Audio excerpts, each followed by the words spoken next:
House avenue court BRS MLC కవితకు మరోసారి judicial custody పొడిగించింది. Tihar జైల్లో కవిత జ్యుడిషియల్ కస్టడీ ముగియడంతో ఇవాళ ఈడీ అధికారులు కోర్టులో హాజరుపరిచారు. అయితే కవిత జ్యుడిషియల్ కస్టడీని జూలై 3వ తేదీ వరకు పొడిగిస్తూ కోర్టు తీర్పునిచ్చింది. కోర్టులో కవితను కలిసేందుకు ఇద్దరు కుమారులకు జడ్జి కావేరి బవేజా అనుమతిచ్చారు.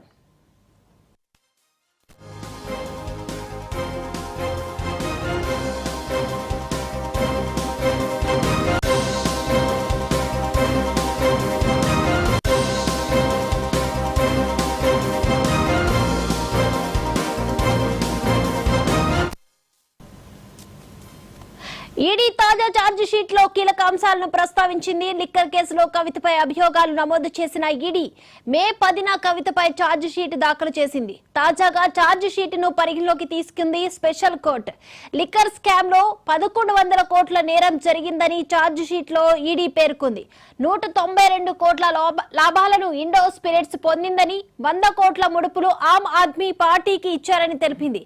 కవిత డిజిటల్ ఆధారాలు ధ్వంసం చేసిందని, 292 కోట్ల నేరంలో కవిత పాత్ర ఉందని కూడా ఈడీ పేర్కొంది.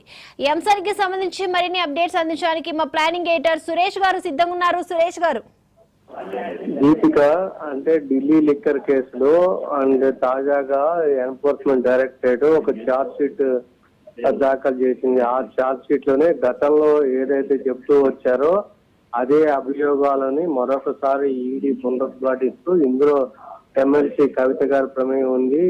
అంటే సౌత్ గ్రూప్ నుంచి 100 కోట్ల రూపాయలు ఆమ్ ఆద్మీ పార్టీకి వెళ్ళాయని, అదే ఏదైతే ఇండో స్పిరిట్ ఉందో ఇండో స్పిరిట్ వాళ్ళు వ్యాపారం చేసిందంటూ ఇండో స్పిరిట్ లో దాంట్లో 33.3% కవిత గారికి, ఇంకొక 33% మనకి మాగుంట రాఘవ్ గారికి వాళ్ళకి ఉంది కాబట్టి, సో ఆ ఇండో స్పిరిట్ హోల్సేల్ వ్యాపారం చేసింది ఇండో స్పిరిట్ కాబట్టి ఇండో స్పిరిట్ కి ఒక రకంగా ఈ ప్రాఫిట్ దాదాపు 192 కోట్ల రూపాయలు వచ్చింది. ఆ రకంగానే ట్రైల్ అమౌంట్ అనేది ఈ కవిత గారికి వెళ్ళింది అని చెప్పని మీకు తెలుసు. అంతకుముందే ఏదైతే మనకి శరత్ చంద్రారెడ్డి ఉన్నారో శరత్ చంద్రారెడ్డి గారు క్లియర్గా చెప్పారు, ముందుగా ఆ వాటాలు ఇవ్వడంతో పాటు తనకి కొంత ల్యాండ్ ను కూడా తను బలవంతంగా కొనిపించారని చెప్పడం. ఇంకొకటి రాఘవరెడ్డి గారు కానీ మాగుంట శ్రీనివాసరెడ్డి గారు కానీ ఇంకొకటి ఏంటంటే ఇండో స్పిరిట్ లో వాటా పొందడానికంటే 33% హోల్సేల్ వ్యాపారం పొందడానికి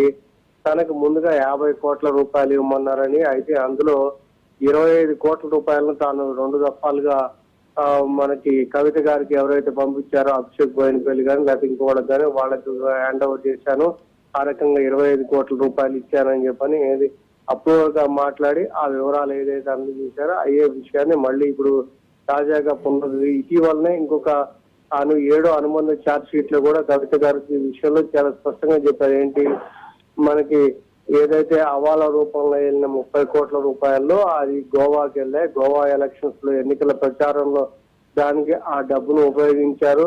అందుకని చెప్పి కవిత గారితో పాటు మరో 4గురిని ఏదైతే అక్కడ మనకి ఆమ్ ఆద్మీ పార్టీ తరఫున ప్రచార బాధ్యతలను చూసిన కొంతమంది 4గురిని చేస్తూ ఆ ఏజెన్సీ నలుగురిని చేస్తూ అభియోగాలు నమోదు చేస్తూ మొన్న 7వ అనుబంధ ఛార్జ్ షీట్ అనేది ఎన్ఫోర్స్మెంట్ డైరెక్టరేట్ దాఖలు చేసింది. అందులో సంబంధించి ఒక్కొక్క అంశం అనేది తాజాగా వెలుగులోకి వస్తుంది. ఏది అనేప్పుడు కూడా కవిత గారి పాత్ర చాలా కీలకంగా ఉంది. ఈ నేపథ్యంలోనే ఇవాళ కోర్టు మరి జూలైకి మళ్ళీ జ్యుడిషియల్ కస్టడీ అనేది జూలైకి వాయిదా వేశారు. కాబట్టి అయితే మీకు తెలుసు హైకోర్టులో కవిత గారు బెయిల్ పిటిషన్ దాఖలు చేశారు. ఆ బెయిల్ పిటిషన్ మీద ఇంకా విచారణ ఆయన ముగియలేదు. సో ఆ విచారణ అయితే బెయిల్ తప్ప మొత్తం మీద కవిత గారికి ఇప్పుడు అక్కడ తిహార్ జైల్లోనే జూలై వరకు కూడా ఉండాల్సిన పరిస్థితి ఉంది. రైట్, థ్యాంక్ యూ సురేష్ గారు.